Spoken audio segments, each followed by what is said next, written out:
Hola, mi nombre es Andrea Mora, perteneciente al área del Derecho, cursante del cuarto trimestre en la Universidad Bicentenaria de Aragua. Hoy en este video de Derecho Civil 3, sucesiones, voy a desarrollar argumentaciones sobre los temas de la sustitución, la revocación y el derecho de acrecer. En este sentido, voy a cimentar y ejemplificar argumentaciones que gozan de autonomía argumentativa y además que poseen fundamentación jurídica. En primer lugar encontramos la sustitución.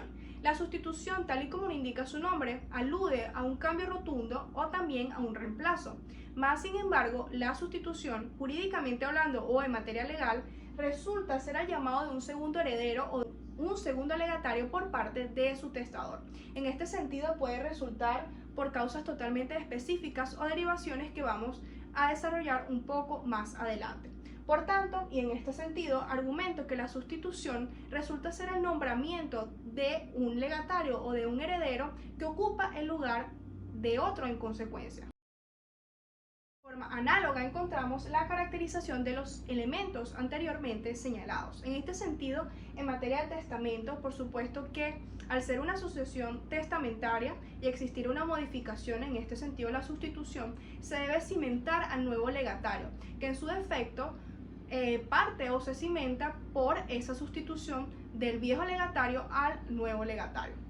En este sentido, solo hereda uno de los dos instituidos, pero no ambos. Además, y uno de los elementos más importantes y el que se encuentra en la cúspide es que es un proceso totalmente personal, ya que alude nada más al testador, a pesar de que por supuesto involucra a sus herederos o legatarios, es de plena voluntad, es decir, es manifiesta, es una decisión que solamente tiene el testador. En su supuesto encontramos el objeto de la sustitución. Es bastante notorio debido a que su fundamentación jurídica y la conceptualización que hemos venido desarrollando es bastante manifiesta.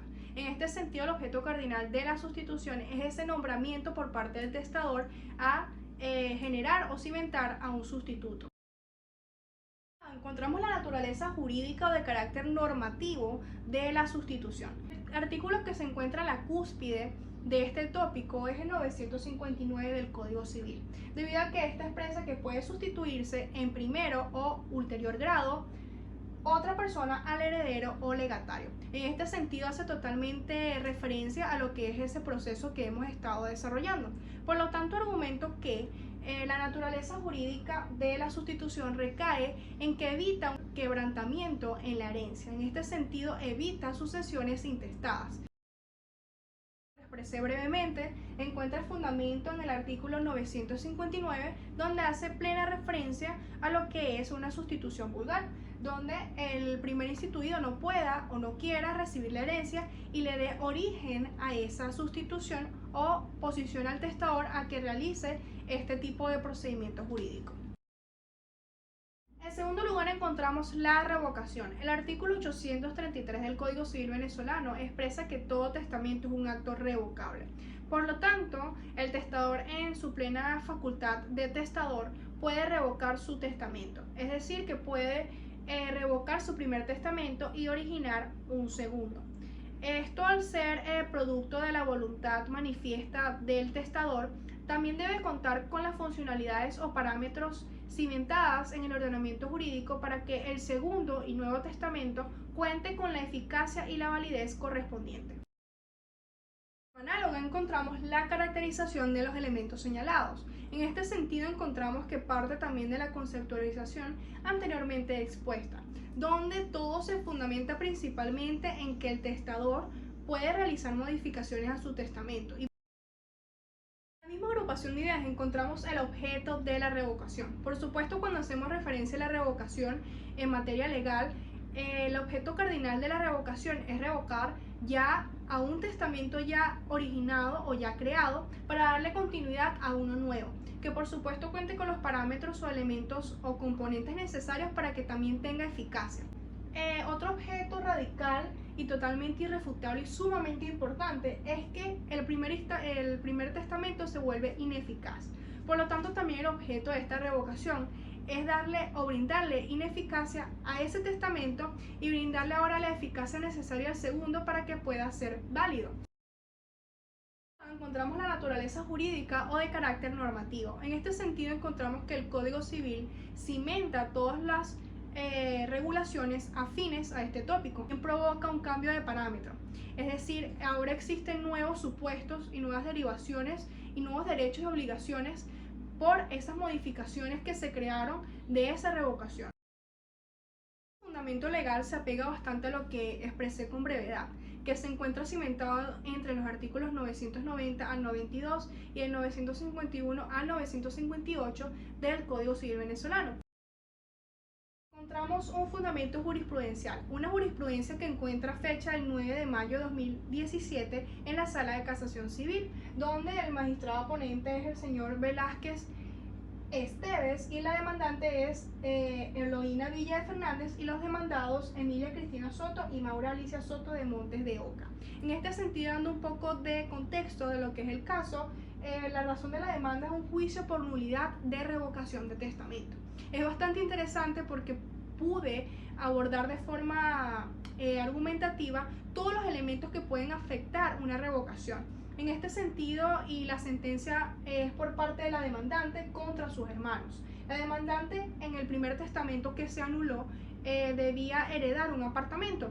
Luego el señor lo revocó y creó un nuevo testamento donde ella no hereda ese apartamento y se lo otorga a sus dos hijos. En este sentido, ella quiere anular, alegando que el señor no se encontraba apto mentalmente para poder revocar ese testamento que inicialmente la favorecía de gran manera.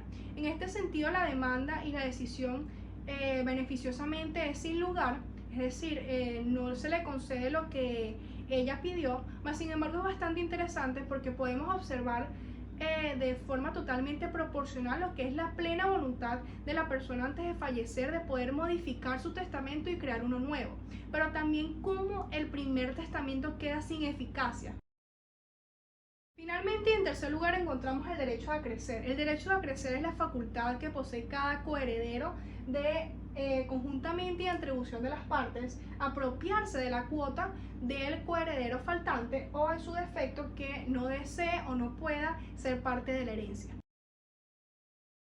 En cuanto a la caracterización de los elementos señalados, por supuesto que el objeto o el elemento más importante y la característica principal es esa porción hereditaria al lado, y además otra característica totalmente importante y bastante relevante es que la porción vacante o desocupada se distribuye de forma proporcional entre los colegatarios. Es bastante importante reconocer este factor por su proporcionalidad y además por los derechos y obligaciones que se extienden a los colegatarios. Por otro lado, en cuanto a su naturaleza jurídica o de carácter normativo, encontramos que puede apegarse a la teoría subjetiva tanto como a la teoría objetiva. Mas, sin embargo, debo argumentar que su naturaleza jurídica se encuentra principalmente en el tipo de allanamiento que se haga de los sucesores. Encontramos el fundamento jurídico que se ejemplifica junto al objeto principal del derecho a crecer. En este sentido encontramos que en el artículo 942 del Código Civil se especifica su fundamento legal. En este sentido se expresa que si uno de los herederos ha muerto, se ha declarado incapaz o ha renunciado a la herencia, los demás coherederos o colegatarios pueden apropiarse. Encontramos el fundamento jurisprudencial. Esta sentencia encuentra lugar el día 26 de septiembre del año 2012 en el TCJ ante el Tribunal de Protección de Niñas, Niños y Adolescentes. En este sentido encontramos dos partes en la demanda: la demandante Graceleides Barreto Moreno y el demandado Tomás Enrique Moreno Calojero.